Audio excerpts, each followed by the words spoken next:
Hola a todos mis queridos felinos nocturnos, ¿cómo se encuentran el día de hoy?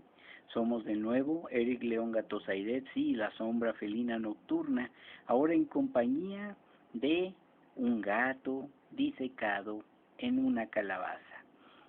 Pero en fin, vamos a hablar un poco sobre lo que eran los oráculos antiguos y pues varias leyendas e historias es lo que vamos a leer aquí. Y el más conocido, obviamente, era el oráculo de Delfos. Vamos a poner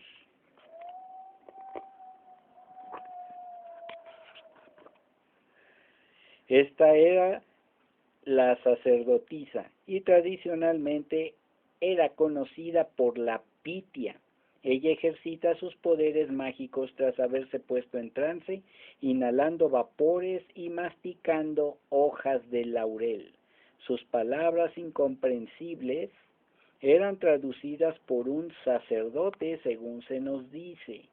¿Y por qué se tenía que hacer tanta cosa? Bueno, recuerden que el oráculo de Delfos estaba en lo que era una especie de falla geológica, y esta falla geológica se dice que daba hacia lo que era una fisura volcánica, la cual pues obviamente despedía cierto tipo de vapores fétidos que también eran algo tóxicos y que llegaban a producir algún tipo de estado alterado de conciencia.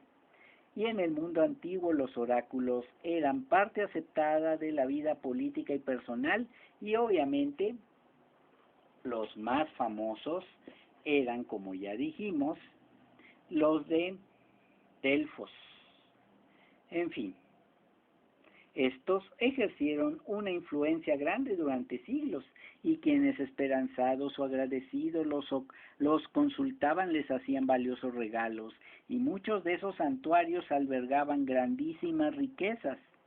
Cada oráculo tenía su propio método. Por ejemplo, el oráculo de Dodona, el más antiguo de Grecia, era una encina, cuyos oráculos interpretaba un sacerdote guiándose por el rumor de las hojas, el arrullo de las palomas en sus ramas y el tañido de las vasijas de cobre colgadas aleatoriamente sobre ellas. La fama y el éxito de estos oráculos eran tan variables como sus métodos, y el que quería consultarlos se veía a veces sumido en un mar de confusiones sin saber a cuál acudir. Y en esta situación se halló Creso, el opulento rey de Lidia, cuando a mediados del siglo VI a.C., la fuerza y la ambición de sus vecinos persas adquirieron proporciones alarmantes bajo la égida de Ciro el Grande. Ahora, ¿qué peligro representaba Ciro para Lidia, y qué alianza permitiría mejor a su rey hacer frente a esta amenaza? Acosado por estas dudas, Creso se sintió en la necesidad de pedir ayuda al oráculo, pero ¿en cuál de todos ellos confiar? Había 6 famosos en Grecia y 1 en Egipto, y todos ellos contaban con devotos entusiastas, aunque a veces más valía no ser devoto de ninguno y hacerle caso a su intuición. En vista de ello, Creso decidió enfocar su problema de un modo científico, probándolos antes de comprometerse. En un mismo día partieron 7 mensajeros, uno para cada uno de estos santuarios, con la orden de formular su pregunta a los 100 días exactos de la fecha de su partida. Lo que todos ellos debían preguntar era: ¿qué está haciendo en este momento el rey Creso, hijo de Aliato? Después debían regresar rápidamente con la respuesta. Como que aquí 100 días se me hace mucho, incluso para los tamaños viajes de aquella época, ¿no creen? Bueno, y solamente nos ha llegado la respuesta que le dio el oráculo de Delfos, situado al pie de la ladera meridional del monte Parnaso. Allí, en el templo de Apolo, el mensajero de los dioses, tradicionalmente, como ya dijimos, una mujer llamada Pitia se sentaba en un trípode de oro sobre una profunda grieta de la roca, mascando hojas de laurel, planta consagrada a Apolo e inhalando estos vapores horrorosos que emanaban de esa grieta. Cuando se le hacía una pregunta, murmuraba palabras frenéticas e incomprensibles que eran traducidas generalmente en verso por un sacerdote. En una palabra, imagínense lo que en realidad quería decir la pobre Pitia. Claro, estaba en un viaje, sabrá Dios dónde, ¿verdad? Un viaje que era producido por una borrachera, por esos vapores mefíticos, azorrillados, como les quieran decir, que venían del interior de la tierra. Sí, hasta mi abuela predecía entonces lo que iba a suceder. Pero en fin, cada quien. Bueno, pues apenas había puesto un pie en el santuario el mensajero de Creso cuando el oráculo habló sin esperar siquiera ser preguntado. ¿Qué creen que le dijo? Puedo contar las arenas y medir los mares. Escucho el silencio y sé lo que habla el mudo. He aquí que a mis sentidos ha llegado el olor de una tortuga, que ahora se cuece al fuego, con la carne de un cordero en un caldero. De cobre es el caldero y de cobre la tapa que lo cubre. Bueno, cuando el mensajero comunicó esta respuesta a Creso, el rey confió sin más dudas en el oráculo de Delfos, porque tras mucho pensar, había decidido llevar a cabo el día de la prueba el acto más extravagante que se le ocurrió. Para ello tomó un cordero y una tortuga, los cortó en pedazos y los puso a cocer juntos en un caldero de cobre con tapa del mismo metal. Y esto, según se dice, lo pueden encontrar en Lo Inexplicable, Misterios del Espacio Mental y del Tiempo, o Misterios del Tiempo, la Mente y el Espacio, como le quieran decir. ¿Cómo ven? Esto es lo que se cuenta. Sigamos ahora con la siguiente leyenda sobre predicciones, y se refiere a una predicción papal.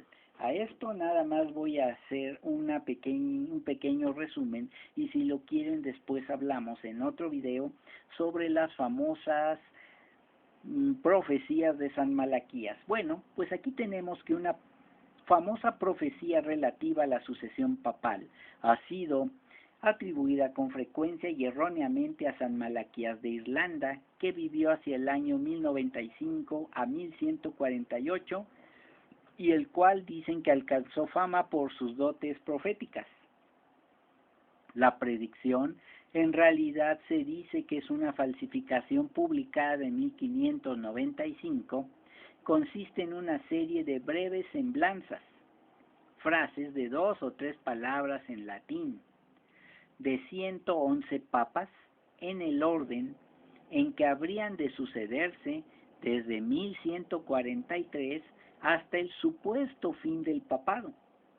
Las hay muy confusas, pero otras son asombrosamente precisas, como por ejemplo las siguientes.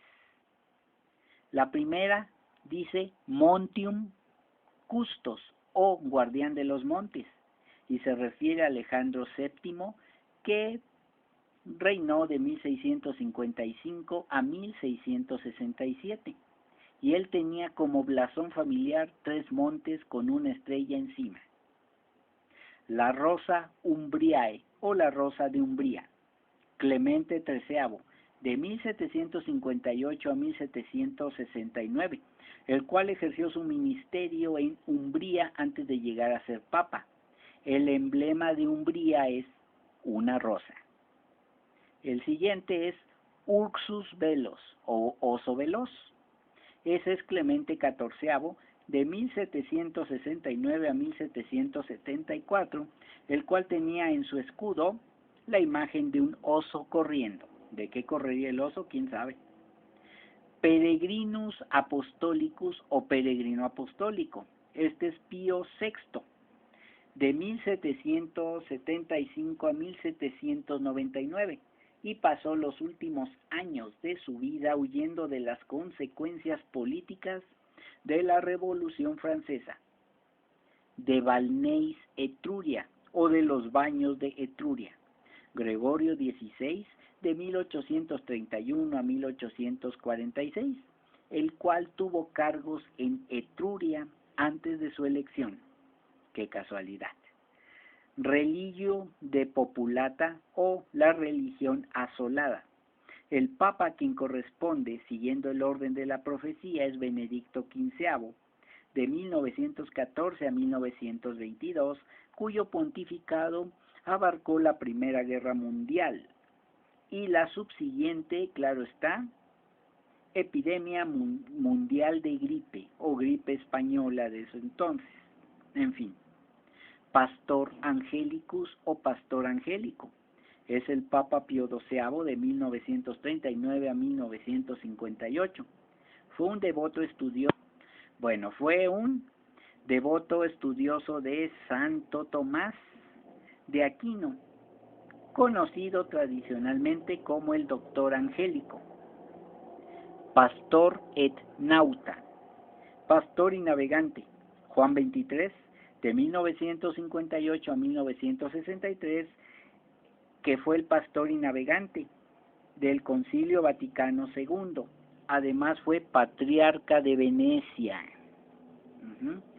Y Flos Florum o Flor de las Flores, el cual se refiere a Pablo VI de 1963 a 1978, que tenía como escudo la flor de lis.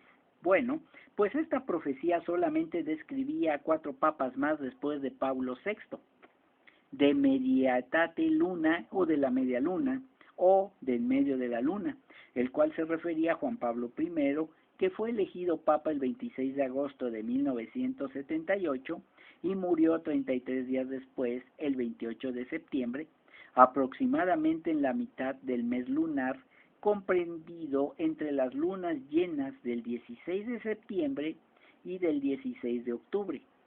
A su sucesor, Juan Pablo II, de 1978 al 2005, le correspondió el título de Labore Solis o del trabajo del sol, cuyo sentido pues ya lo tenemos claro, pues trabajó mucho en favor de lo que era la Iglesia, de lo que era su doctrina, y fue el papa que más viajó a lo largo de los 5 continentes.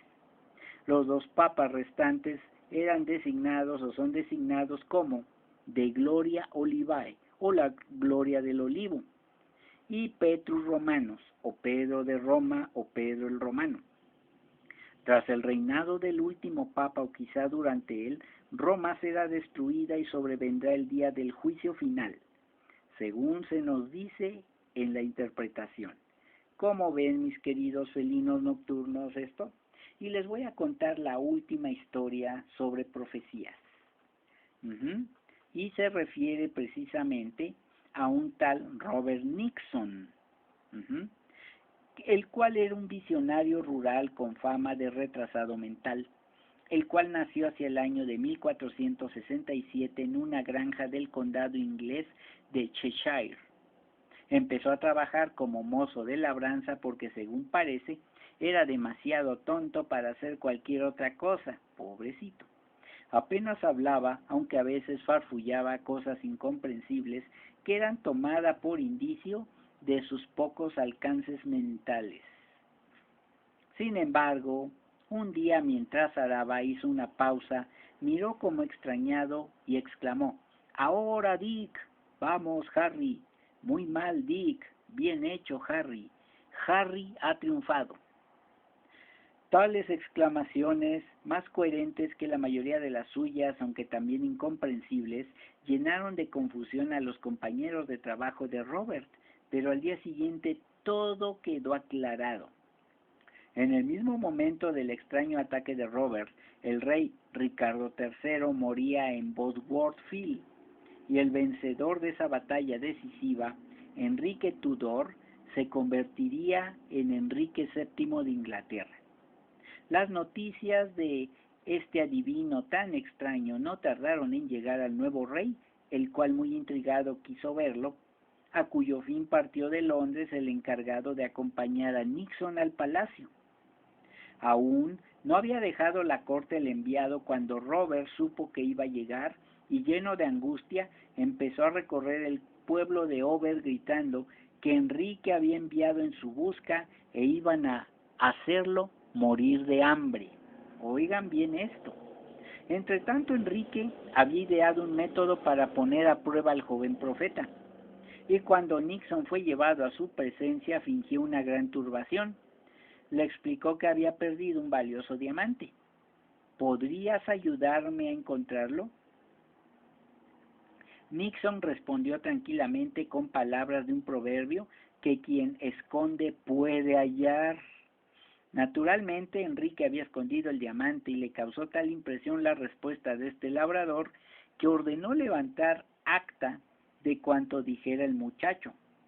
Lo que dijo, debidamente interpretado, predice las guerras civiles de Inglaterra, la muerte y la abdicación de sus reyes y la guerra con Francia.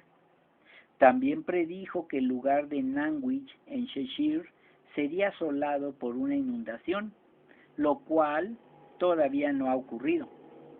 Pero la profecía que más preocupaba a Nixon era la más inverosímil de todas, que moriría de hambre en el Palacio Real.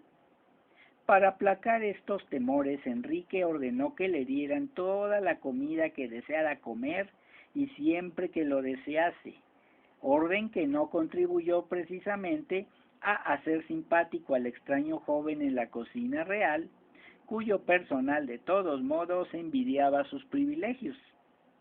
Sin embargo, un día, óiganlo bien, Enrique se marchó de Londres, dejando a Robert al cuidado de uno de sus funcionarios, a quien, para protegerlo de las malas intenciones de la servidumbre del palacio, cuyas intrigas nunca faltan, ¿verdad?, no se le ocurrió otra gran ideota que encerrarlo en los propios aposentos del rey, o sea, pues en el cuarto del rey, para acabar pronto. Asuntos urgentes llevaron luego a este funcionario fuera de Londres y olvidó dejar la llave o instrucciones para que le abriesen a Robert. Cuando regresó, el pobre campesino había muerto de hambre. ¿Cómo ven, mis queridos felinos nocturnos, lo que son las profecías, los oráculos y quienes los estudian o quienes los poseen? Pues bien, mis queridos felinos nocturnos, estas fueron 3 pequeñas historias acerca de estas predicciones o de estos oráculos, unos muy famosos, otros no tanto, pero en fin, y como ya les dije, si en el transcurso del tiempo ustedes quieren otro tipo de investigación sobre algún oráculo en especial o alguna otra cosa, pues no olviden dejarlo abajo en la caja de comentarios. Sin más por el momento, yo, Eric León Gatosairetz y la sombra felina nocturna nos despedimos. Que tengan muy buenas noches. Y no olviden suscribirse, activar la campanita de notificaciones, comentar abajo en la caja de comentarios, darle like y compartirlo en todas sus redes sociales. Sin más por el momento, nos despedimos. Hasta luego.